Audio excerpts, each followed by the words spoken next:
Você pode abrir a sua Bíblia no Salmo 121. Nós estamos caminhando na nossa série. O nosso plano é terminar até o final do ano o Salmo 150. Lembrando aos irmãos que nós já pregamos alguns salmos para frente. 126, 136 e 138, quando nós falamos da gratidão. Então, estamos avançando na nossa série. Domingo passado, nós começamos a parte do livro dos Salmos que trata do Salmo do Viajante. Cântico de Romagem está na minha Bíblia, pode estar na sua, ou Cântico dos Degraus, ou Cântico da Ascensão, e assim por diante. Vamos ler, você pode acompanhar comigo, o Salmo 121. Elevo os olhos para os montes, de onde me virá o socorro? O meu socorro vem do Senhor, que fez o céu e a terra. Ele não permitirá que os teus pés vacilem, não dormitará aquele que te guarda. É certo que não dormita, nem dorme o guarda de Israel.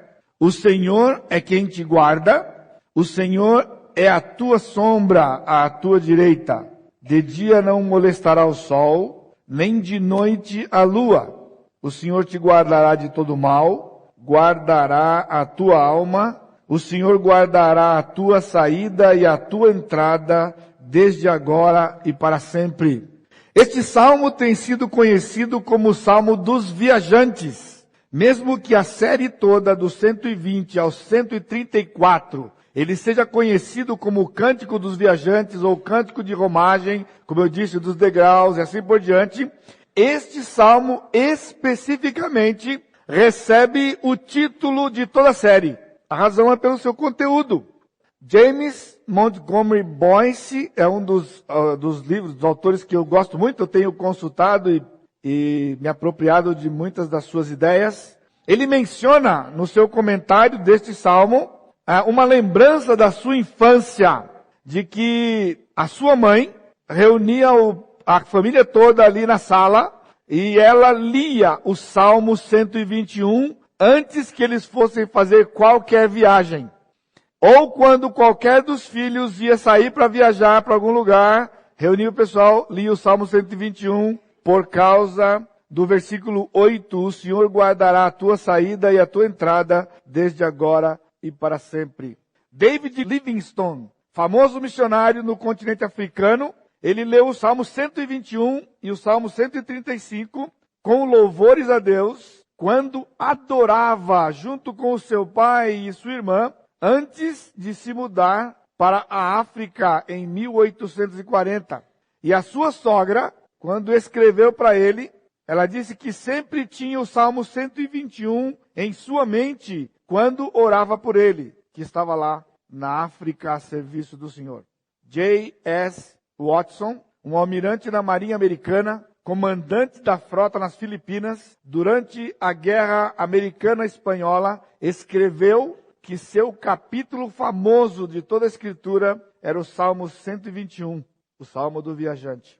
Ainda, William Edwards foi um magistrado britânico, e ele conta que na sua fuga em 1857, aí há alguns detalhes lá que não vem ao caso, ele ficou escondido por meses, e quem narrou diz que a sua história é uma história muito emocionante nesse momento em que ele passou da sua vida. E ele faz uma citação, escondido, ouvindo os canhões, ouvindo a artilharia. Então ele diz assim, em meio a tudo isto, os salmos são de muito consolo e maravilhosamente apropriados, especialmente o Salmo 121.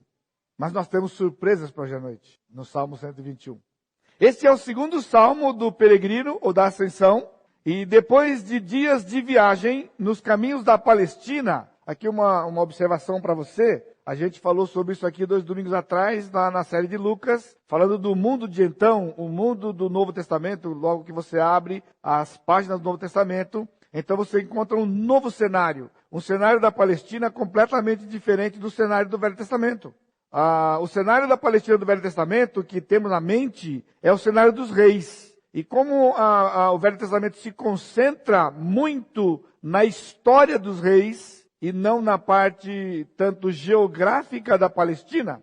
Quando nós vamos para o Novo Testamento, o Novo Testamento, por narrar as andanças de Jesus e as viagens dos apóstolos, sobretudo o apóstolo Paulo, a gente se dá conta um pouco mais desse aspecto geográfico da Palestina. E a Palestina, curiosamente e tristemente, como eu disse naquela aula, era uma parte muito atrasada do Império Romano.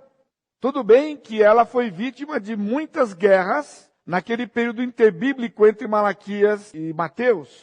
Os reis do norte, que eram chamados Seleucos, e os Ptolomeus do sul, eles viviam em constante guerra, tentando anexar os impérios, que antigamente era unido em Alexandre, e quando Alexandre morreu, ele foi dividido em 4 partes. E então esses dois tentavam anexar território, e entre eles estava exatamente a Palestina.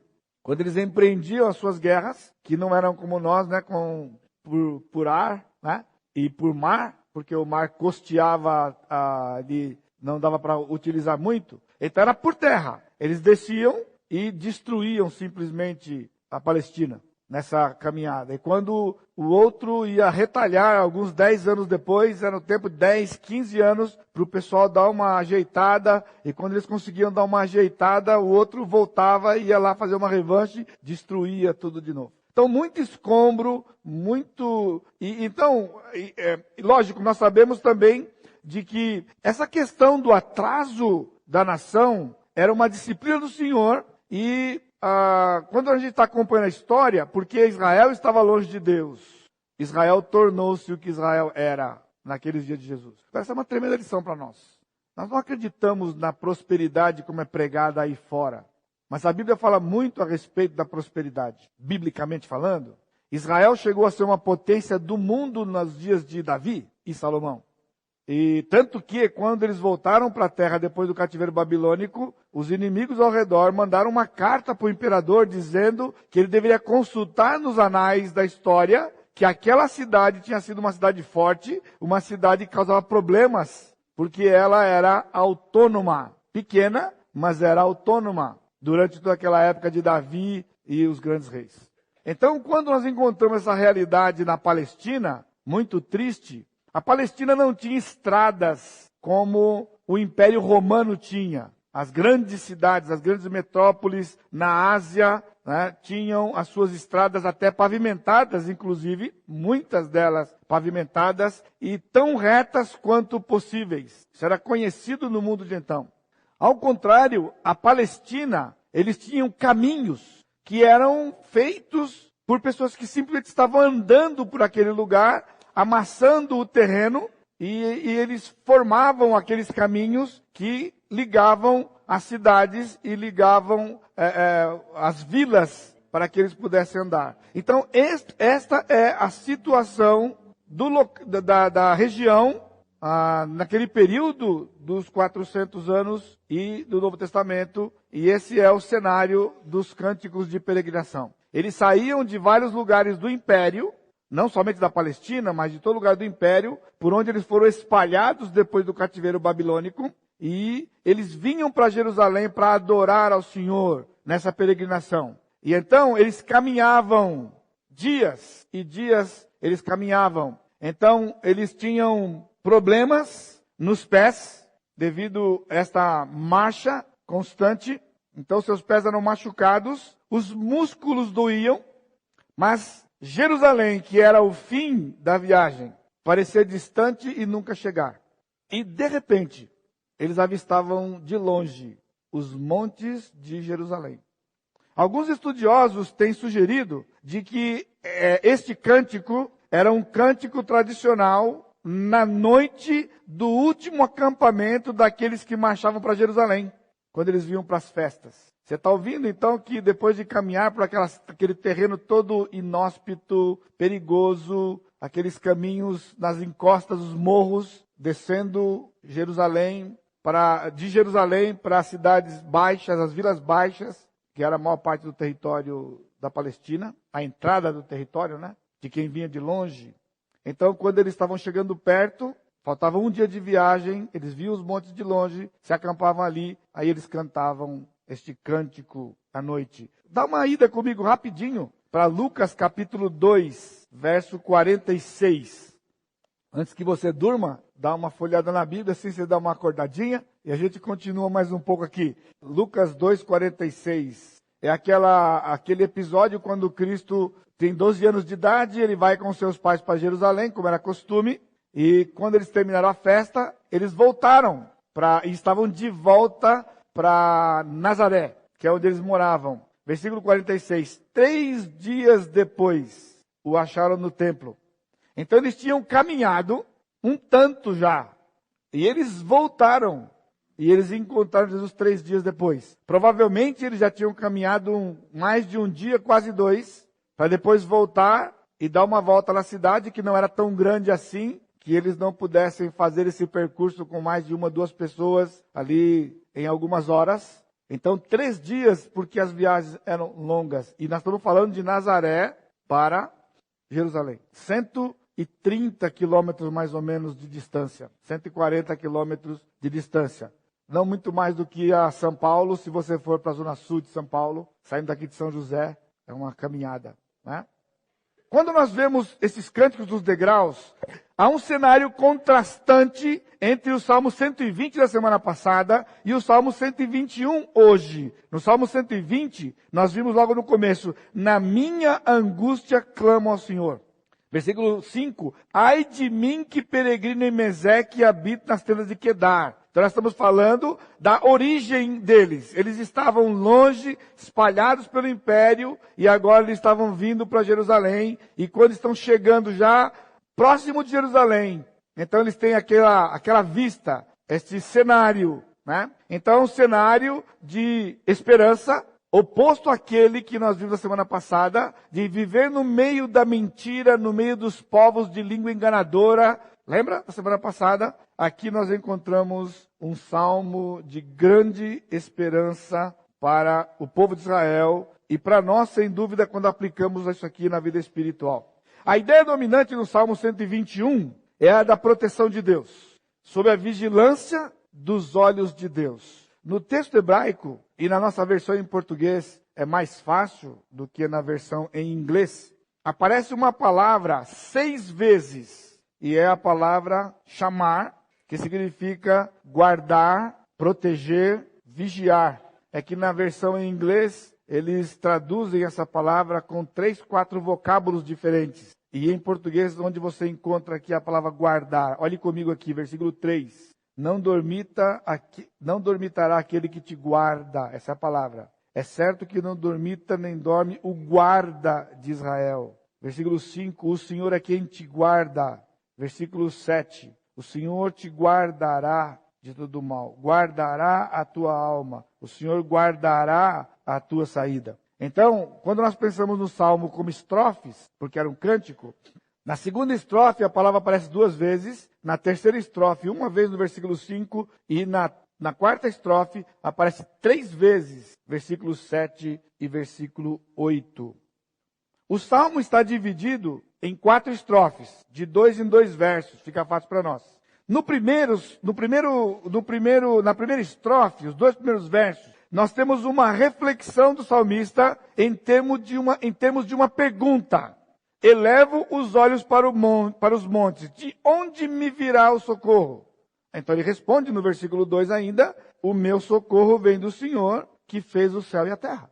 Ele faz uma reflexão, ele dá a resposta.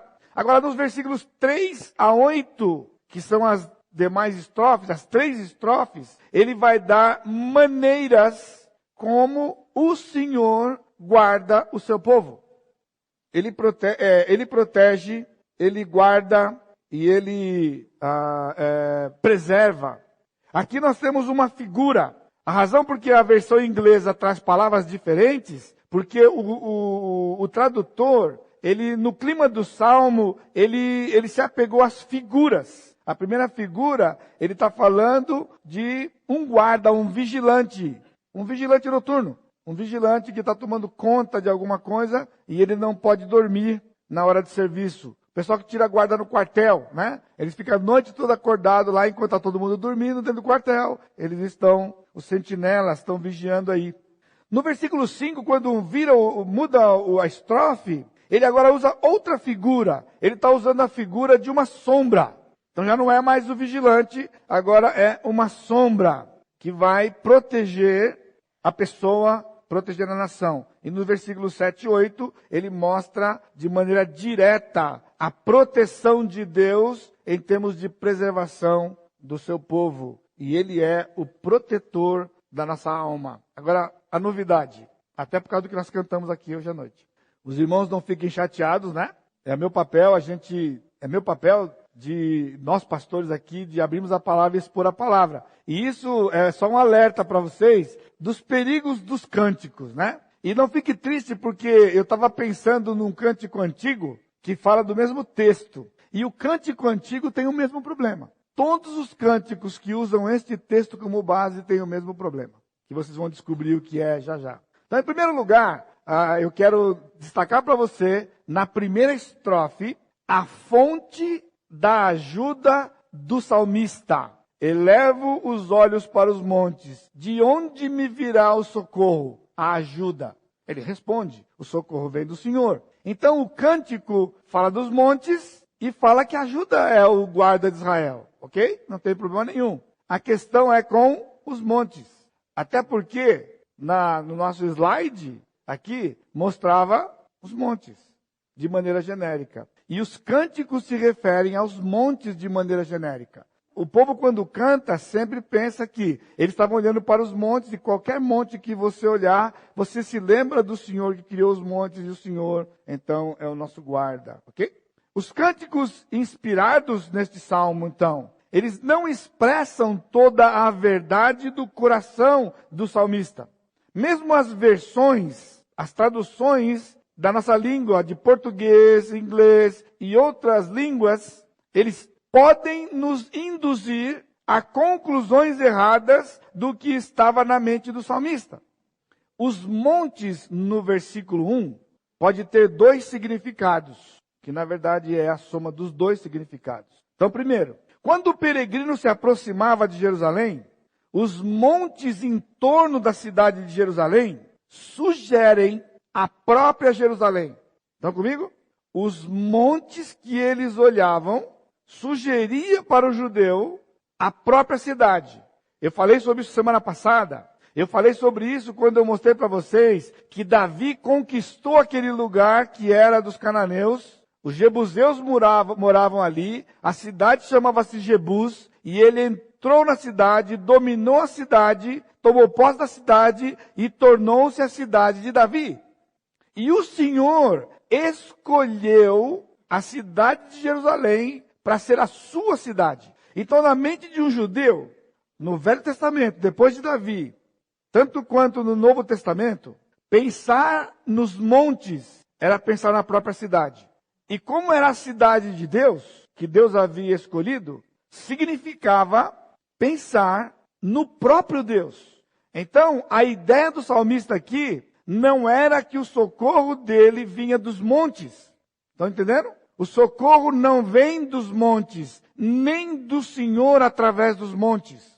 Montes, sinônimo de Jerusalém. Então, primeira coisa importante, não é qualquer monte em qualquer lugar do mundo. É exclusivamente os montes ao redor de Jerusalém. Nós vimos naquela mensagem de gratidão de Deuteronômio 16. Se você quiser, você pode ir. Se você não quiser, você não precisa. Porque eu já cheguei lá e eu não vou esperar você. Deuteronômio 16, versículo 15 diz assim: 7 dias celebrarás a festa ao Senhor teu Deus no lugar que o Senhor escolher. No lugar que ele escolher. Irmãos, não era qualquer lugar. Não era qualquer lugar. Se você já viajou por lugares do mundo, se você já assistiu documentários que falam de lugares lindos do mundo, pense nisso. O Criador dos céus e da terra, quando ele escolheu um lugar para morar, ele morou naquele lugar. Você está entendendo? Se perguntasse para você qual é o lugar mais lindo do mundo, o lugar que você moraria, então aqui nós teríamos mais de uma dezena, talvez uma centena de lugares diferentes que você optaria por morar, por viver. O Senhor escolheu aquele lugar. É tão sério isso, porque no futuro, quando Cristo voltar, ele vai governar de lá.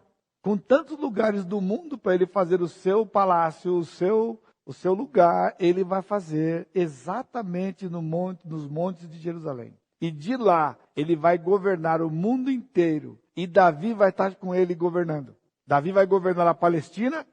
Em todo o território agora dela, vai ser no milênio a única vez que Israel vai ter posse total, prometida pelo Senhor, que vai do rio Eufrates até o mar Mediterrâneo, e lá da divisa com a Fenícia até o Mar Vermelho, toda essa região vai ser habitada pelo povo de Israel. E Davi vai ser o governante. E lá vai ter o Senhor Jesus Cristo sentado no templo de Jerusalém, governando o mundo inteiro. Então, quando o peregrino estava chegando e ele via os montes, você está comigo? Primeiro significado dos montes, ele via a cidade que estava lá nos montes. E mais do que a cidade, ele via o Deus que escolheu aquela cidade. Por isso que no final ele diz, o meu socorro vem do Senhor, porque o Senhor habitava em Jerusalém. Ele habitava no templo, a glória do Senhor estava no templo, no Santo dos Santos. Ali era o lugar da presença física do Senhor. Mesmo que ele é onipresente e está em todo lugar ao mesmo tempo, ele se manifestava de forma visível naquele lugar através da sua glória. Visto na fumaça, lá desde o tabernáculo até a fumaça que estava no templo. Isso trazia esperança ao coração do peregrino.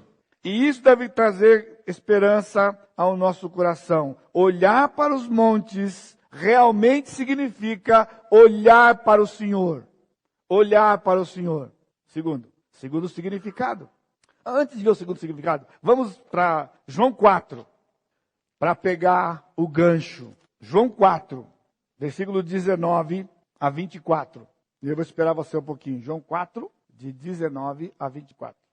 Cristo está subindo para Nazaré, saindo de Jerusalém, está subindo para Nazaré. Diferente dos judeus comuns, eles davam a volta pela Pérea, então eles atravessavam o Rio Jordão, e eles subiam pela Pérea, o lado direito, olhando do mapa assim, e chegavam lá e eles desciam de novo para o Mar da Galileia, atravessavam o rio de novo. Jesus fazia o quê? Saiu de Jerusalém, ele subia, passava por Samaria, e ele ia pelo Monte Carmelo, pelaquela região, ele subia até a Galileia. E chegando em Samaria, ele para no poço e encontra-se com essa mulher, e é aquele diálogo da água, ok? Só para você situar. Versículo 19. Senhor, disse-lhe a mulher, vejo que tu és profeta. Nossos pais adoravam neste monte. Vós, entretanto, dizeis que em Jerusalém é o lugar onde se deve adorar. Você está comigo? Você lembra dessa passagem? Olha a dúvida dela. Qual era a dúvida da mulher? Aonde era o lugar de adoração? Agora, você ouviu que eu li Deuteronômio 16 para vocês, que Deus escolheria um lugar para a sua habitação. Mas por causa da rixa que havia entre as 10 tribos do norte e as 2 tribos do sul, eles não vinham para Jerusalém para adorar. Eles fizeram em Samaria um lugar de adoração, que era também um monte. Aí que Jesus respondeu. Versículo 20, disse-lhe Jesus, mulher, podes crer-me, aqui não pode crer, né? Podes crer-me que a hora vem, quando nem neste monte, nem em Jerusalém adorareis o Pai. Vós adorais o que não conheceis, nós adoramos o que conhecemos, porque a salvação vem dos judeus. Aí você imagina, né? Problema de rixa entre eles, e ele era judeu, e ele já falou assim, a salvação vem dos judeus. Ela não podia negar, estava na lei isso, que de Judá era o cetro, nunca se apartaria de Judá, e ele disse, a salvação vem dos judeus. Mas vem a hora, e já chegou, em que os verdadeiros adoradores adorarão o Pai em espírito e em verdade. Porque são estes que o Pai procura para seus adoradores. Deus é espírito e importa que seus adoradores o adorem em espírito e em verdade. Agora, você está ligando a coisa do monte? Estes montes naquela região toda da Palestina eram montes onde os cananeus faziam seus altares de adoração. Então, quando o salmista está dizendo, eleva os olhos para os montes e o socorro vem do Senhor, é uma forma de dizer que eles estavam adorando exclusivamente Jeová e não nenhum outro Deus, Porque em todo o Velho Testamento, você vai encontrar 78 referências contra os altos. Os reis tinham que destruir os altos, porque quando eles entraram na cidade, o Senhor disse, destrói todo o altar de adoração. E o que eles fizeram? Não destruíram. Então o povo de Israel adorava nos altos. Altos eram os lugares elevados, os montes de toda a região. Então, quando o salmista está olhando aqui, ele está dizendo que ele eleva os olhos para os montes. Então, entenda, os montes de Jerusalém, porque ali estava a cidade de Jerusalém, a cidade do Senhor, que ele habitava, portanto, era o próprio Senhor. E era uma advertência e uma tomada de posição de que não se adorava em nenhum outro lugar. Porque adorar nos montes era idolatria. Adorar nos montes é idolatria. Então os reis de Israel adoravam nos altos. Só para você não se perder, então, quando ele diz, eleva os olhos para os montes, eles estão indo para Jerusalém. Eles avistavam finalmente os montes ao redor da cidade. Então está chegando a cidade, o nosso destino está chegando. Quando nós pensamos na Jerusalém celestial, nós não estamos pensando em outro lugar a não ser a Jerusalém celestial. Para onde nós estamos indo, irmãos?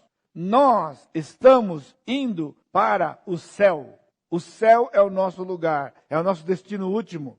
Não é qualquer lugar. Nós não estamos andando para qualquer lugar. Somos peregrinos nessa terra e temos um único destino.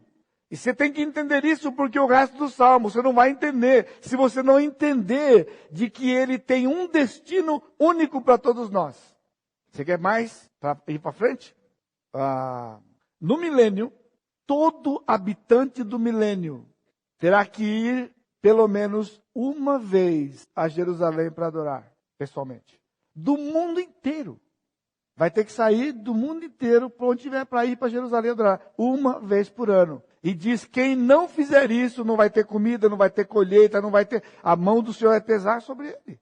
Vai ter que ir lá naquele lugar. Porque lá é o lugar do Senhor, que ele escolheu para habitar. O Senhor era o único que é o Criador dos céus e da terra. O meu socorro veio do Senhor, que fez o céu e a terra. O homem é tão duro de coração, nós não somos diferentes.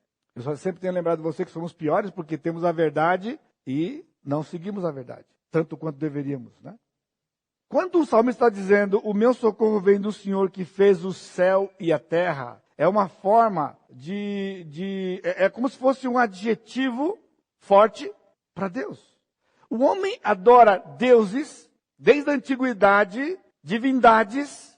Qual era o currículo deles? Não tinha currículo. Essa é a questão do santo hoje. Quando alguém é canonizado, então tem que ter todo um processo de canonização e tem que haver milagres comprovados que ele tenha feito para que ele seja reconhecido como um santo no processo do catolicismo. Nós vivemos numa terra, nós vivemos num universo que só tem um Deus, desde que o homem se entende por gente, e nunca haverá outro que pleiteie para si ser o Criador dos céus e da terra. Os homens podem negar. Ele não está preocupado. Deus não tem problema de imagem. Deus não tem problema de autoimagem. Está tranquilo. Ele não precisa ir no psicólogo. Jesus não precisa ir no psicólogo para poder fazer consulta, porque o povo não o segue, porque as pessoas o rejeitam. Ele não tem nenhum problema com isso aqui. Sabe por quê? Porque ele é Deus, Criador dos céus e da terra. Eles podem dizer que a terra veio de onde foi. Deus disse, eu criei o céu e a terra. Não existe nenhuma outra teoria. Existe uma hipótese. Teoria nenhuma outra que se compare à Bíblia. Que dê a informação e ela permaneça por milênios. Você não tem uma alternativa. A alternativa que foi dada pelos evolucionistas não é uma alternativa. Simplesmente não é uma alternativa. Porque ela não tem meio de comprovação. Então aqui o salmista está dizendo algo forte. O meu socorro vem do Senhor. E não é qualquer Senhor. Ele tem nome, é Jeová. E se não bastasse, Criador dos céus e da terra. Ou seja, se ele criou o céu e a terra, você acha que ele não pode socorrer você? Aqui é um argumento que a gente chama de ad majores. Ad majores é um argumento que vem do maior para o menor. Se ele é o Criador dos céus e da terra, não há nada que seja impossível a Ele, porque os céus e a terra é aquilo que é maior e mais difícil. Qualquer problema que você e eu podemos ter, qualquer situação que possamos passar, podemos recorrer a Ele, que Ele pode, Ele tem poder, Ele tem controle, Ele sabe. Sabe por quê? Porque Ele criou os céus e a terra. Então a minha pergunta para você, por que recorremos a outros meios? Por que você tem recorrido a outros meios que não o Senhor? Ou os meios que o Senhor pode utilizar? Entende? Por que sofremos? Porque o salmista está dizendo, de onde vem o socorro? O socorro vem do Senhor, que criou os céus e a terra.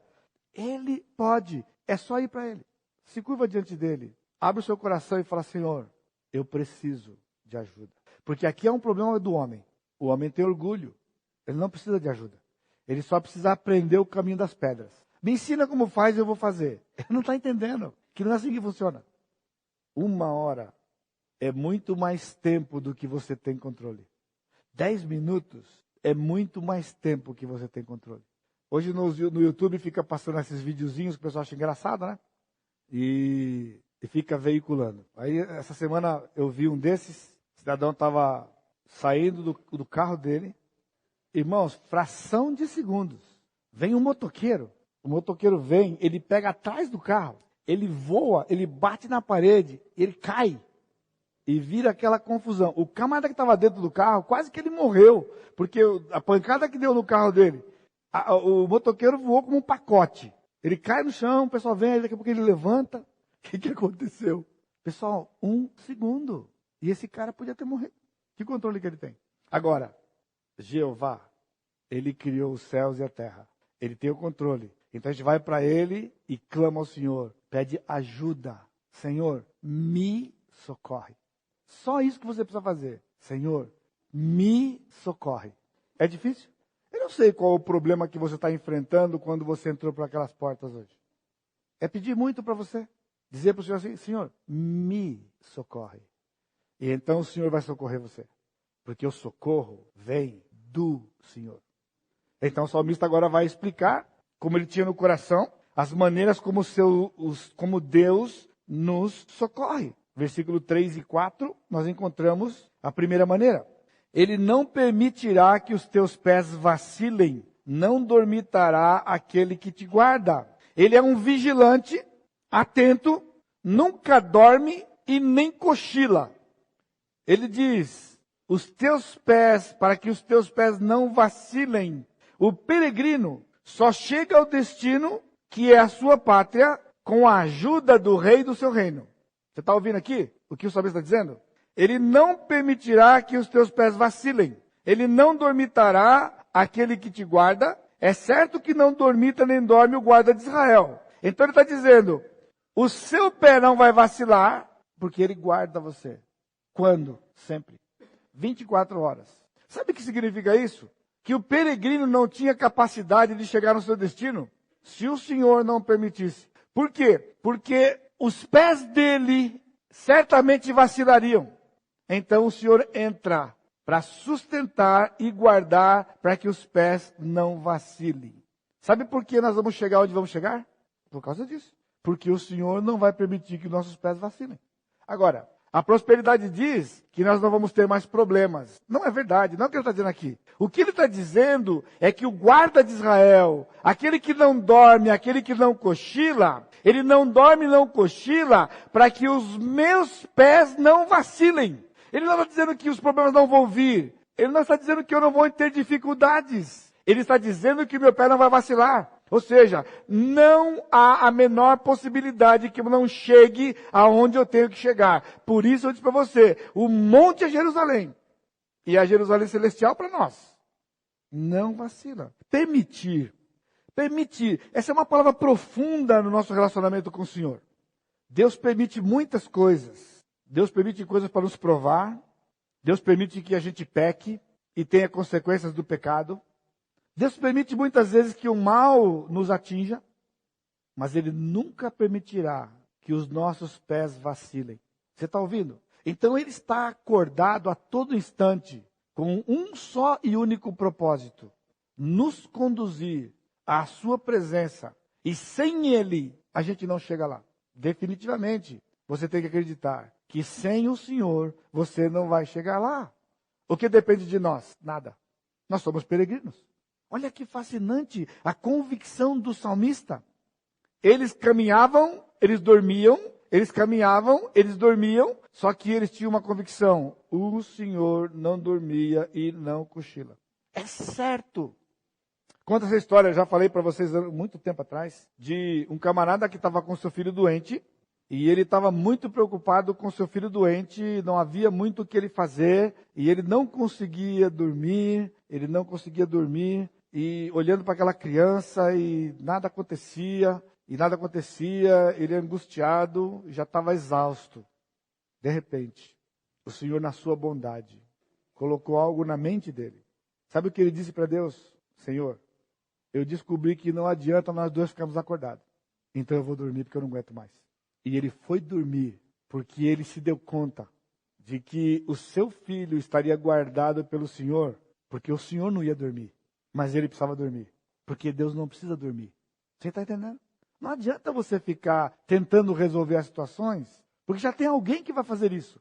Você quer disputar território com ele?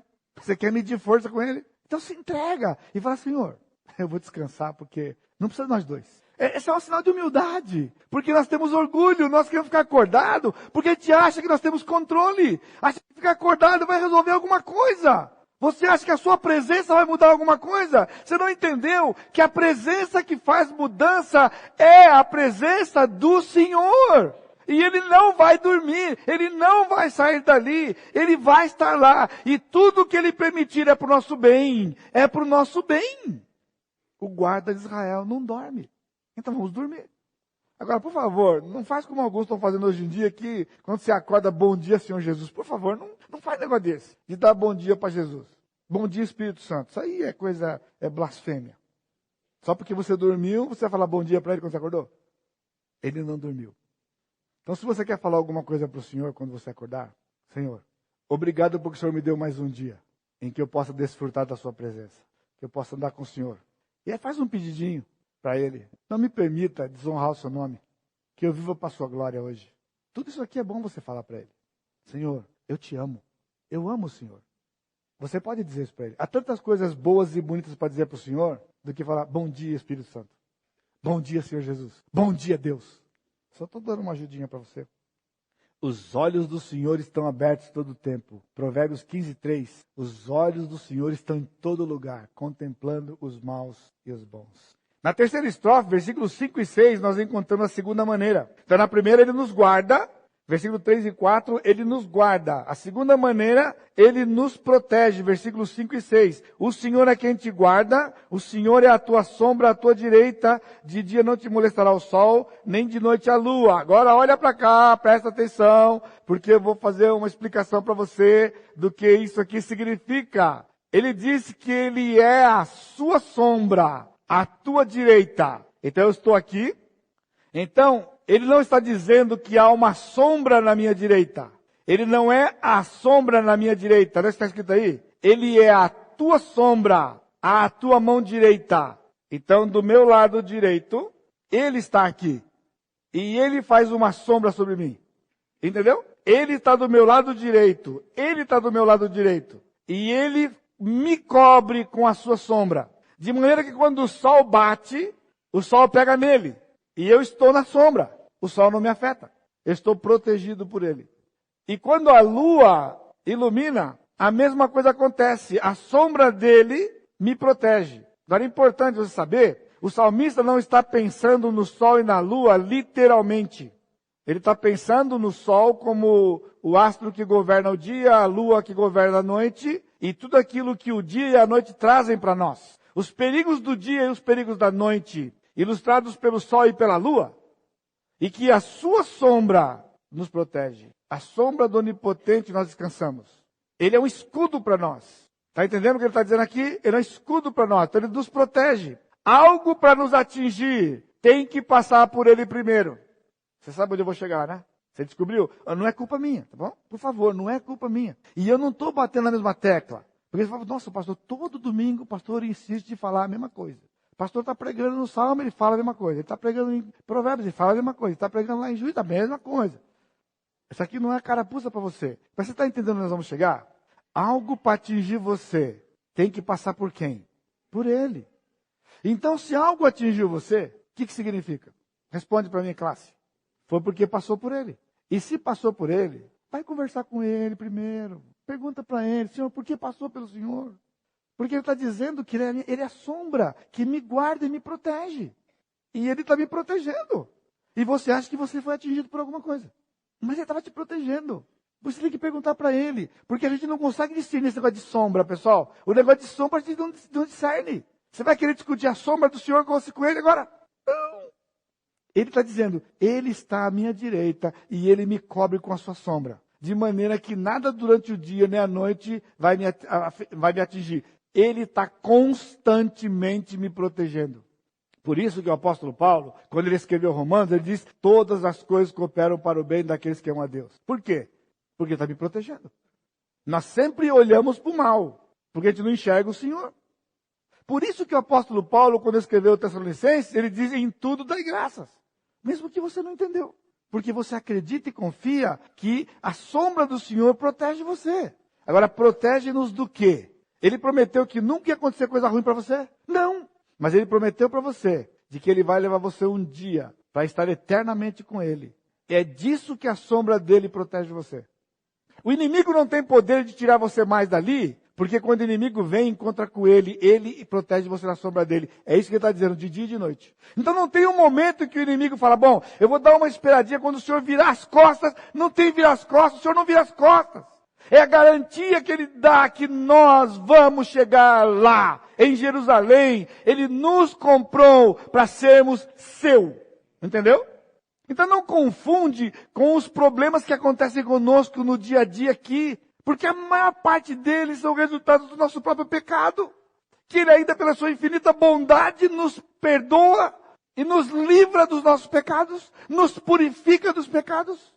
Agora a sua sombra nos protege, nos esconde, de maneira que o inimigo não tem poder sobre nós mais. Nunca mais. Porque pertencemos ao Senhor.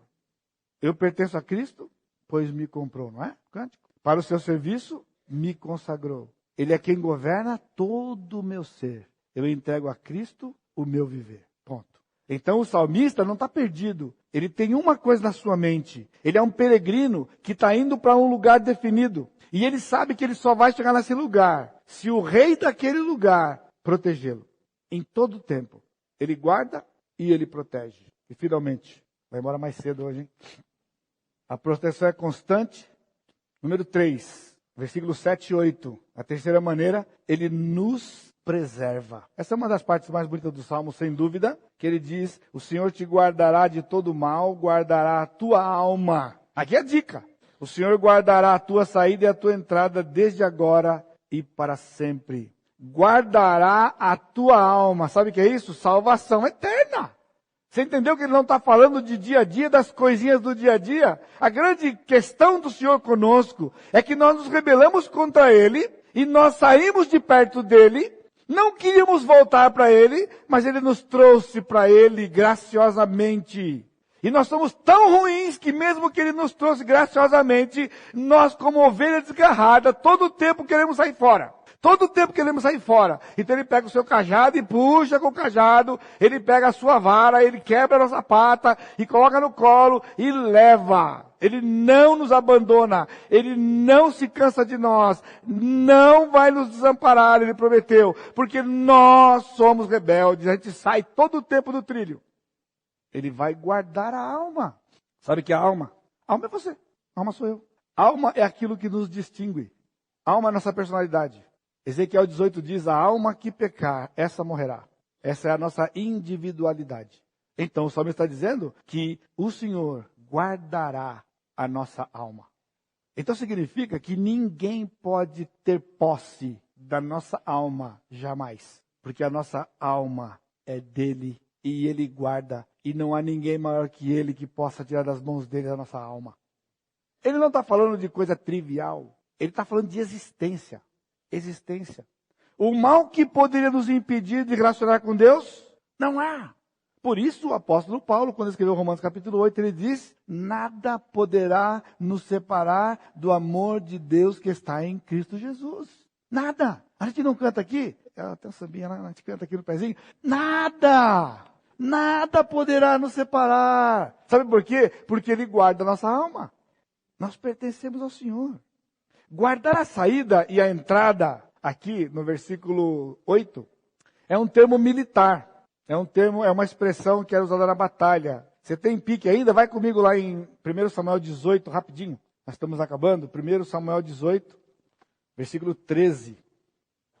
Pelo que Saul o afastou de si, ele está falando de Davi, e o pôs por chefe de 1000.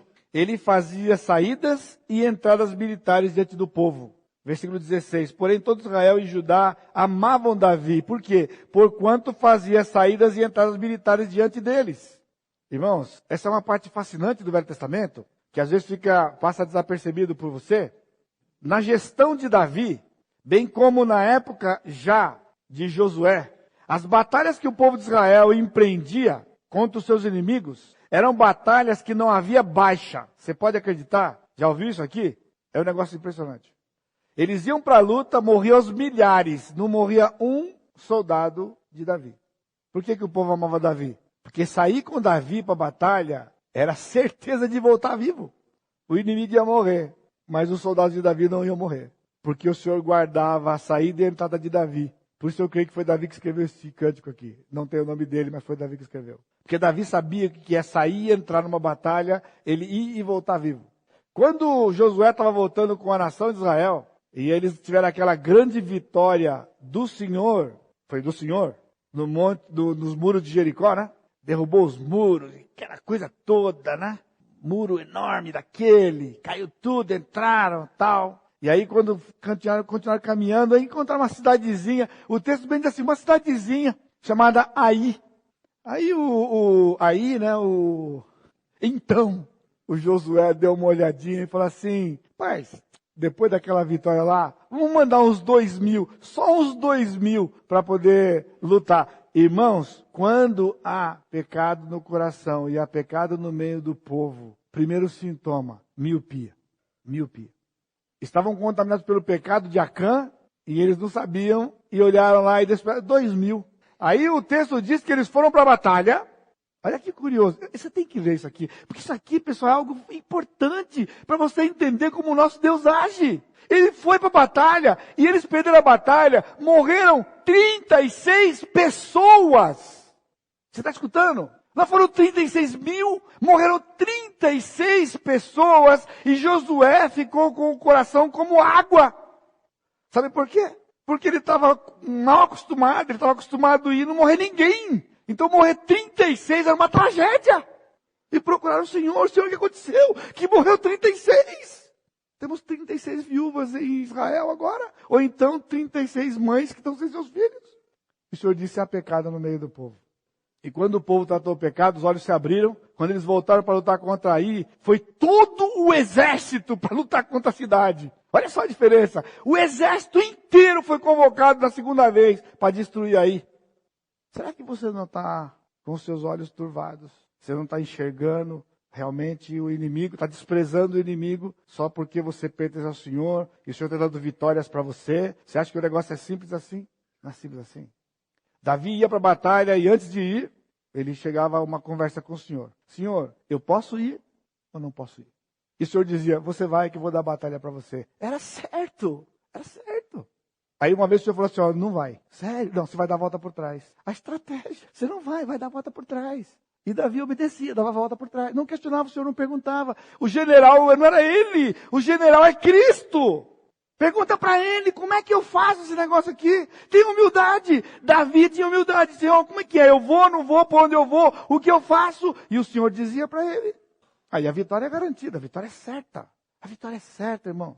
O Senhor guarda a entrada e a saída, porque nós não vamos sucumbir na batalha até o dia que chegarmos na presença do Senhor. Não há essa possibilidade, porque Ele guarda a nossa entrada e a nossa saída. Você pode continuar lendo o Salmo antes de viajar, não tem problema nenhum, mas o objetivo dele não é esse. Ele não é um Salmo que vai proteger você na viagem. Até porque se você for imprudente no volante, o salminho não vai ajudar você não. Dê o salmo antes, você ora antes, né? Essa é uma coisa que eu fico meio complicado com vocês aqui, alguns de vocês. Ter o hábito de orar antes de sair, Senhor, abençoa a nossa viagem, nos livra do mal, do perigo, nos traga em paz, leve e traz em paz. Aí o camarada está desesperado no trânsito. Reclama do cara que corta ele, e fala, e aí o farol fecha, ele reclama que o farol fechou, está atrasado. Aí ele pega, não vai mais que a velocidade. Pessoal, a oração não é mágica, é que nem aquela do monte. Você pode ir no monte, não vai adiantar nada. Se tiver pecado no seu coração, a oração não vai subir, só porque você foi no monte, já está mais perto, você foi no monte. Mas vai continuar não saindo de lugar nenhum. Você está entendendo? Se você anda mais do que a velocidade, você está andando sem o anjo. Porque o anjo não passa, o anjo não infringe a lei. Você chega, meia hora depois chega o anjo lá. Meu, você correu, hein? Aí que você foi tomar conta que o anjo ficou para trás. Ele não vai andar com você. Você está rindo. Então, guardar a entrada e guardar a saída é a prerrogativa do Senhor, que criou os céus e a terra, que está nos levando para um lugar que só Ele pode levar. Ele é o único que tem controle. Ele nos guarda, Ele nos protege e Ele nos preserva. Porque não há nenhuma possibilidade de alguém que pertence a Ele não chegar lá um dia para morar com Ele eternamente. As suas dificuldades aqui, as minhas dificuldades aqui, nós buscamos o Senhor. Ele é socorro, Ele tem respostas, Ele nos ajuda. Ele vai cuidar de nós, Ele vai cuidar de você. Ele tem cuidado de você. Confie no guarda de Israel, porque Ele não dorme nunca. E Ele prometeu que Ele nunca vai nos desamparar. No mundo de incerteza como esse que nós vivemos, não é uma boa notícia. De onde veio nossa ajuda e socorro? Os montes são o mundo. Porque o diabo na tentação levou Jesus a um alto monte e mostrou todos os reinos da terra. E disse que daria tudo para Jesus se ele adorasse, se Jesus adorasse a ele. Então não é dos montes que vem socorro para nós. O socorro vem do Senhor, que escolheu Jerusalém como sua cidade, que é cercada por montes. Aqueles montes são Jerusalém e é o próprio Deus que nos socorre e nos ajuda. Amém? Curva sua cabeça. Amado Deus, agradecemos ao Senhor por nos trazer uma mensagem de esperança e consolo, de nos lembrarmos mais uma vez que nós temos um Deus que tem todo o poder, todo o controle, que nos escolheu e nos ama e garante que nós vamos estar sempre com o Senhor. A tua sombra, Pai, é poderosa. Que os teus filhos possam sair daqui essa noite com os corações cheios de alegria por te pertencer, esperança e confiança no Senhor. E que eles não acreditem nas mentiras do diabo. Porque a verdade provém do Senhor. O Senhor é um Deus que não pode mentir. O Senhor é quem nos guarda e nos guardará de todo mal. Por isso, toda glória, toda honra, todo louvor é dado ao Senhor. Que a graça do Senhor Jesus Cristo, o amor de Deus Pai e a consolação do Espírito Santo seja com todo o teu povo hoje e sempre, Pai. Amém.